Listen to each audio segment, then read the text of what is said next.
Harvey is also the host of OBJECTified, a series which airs on the Fox News channel Sunday nights at 8 and 11 p.m. Now, the concept is simple.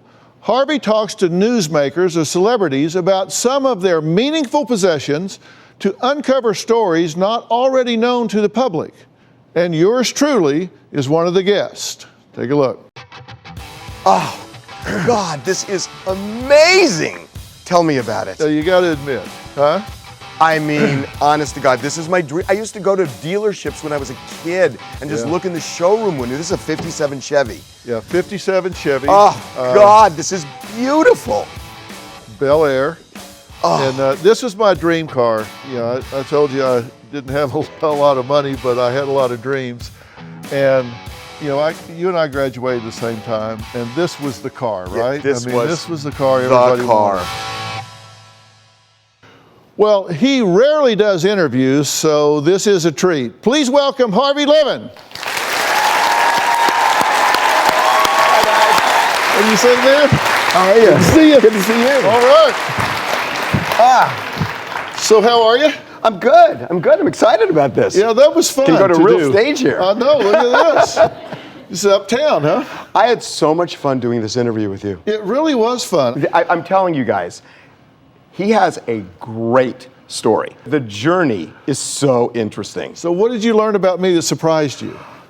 You know, it kind of cements it more than surprises me. But, you know, I love people who have adversity and then learn how to turn the adversity into something positive. And you did that along the way, and you know this, but you did it over and over and over again, and you didn't get to this by accident.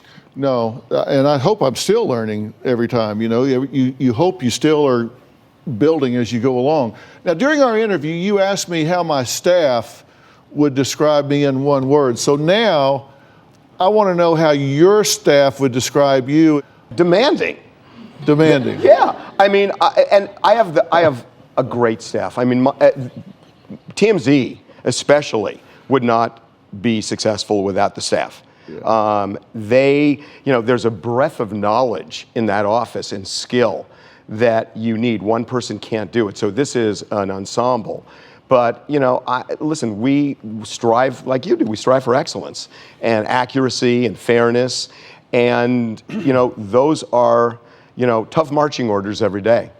Yeah, well, you know, that was the word I said. I admitted the fact that my staff would say that I'm demanding because I take seriously the lives that come here. So I think we got a big hill to climb. I got to tell you something. When we sat and did this, when I drove away, I was telling Ryan Reagan, who's the executive producer in the show, I was saying, you know,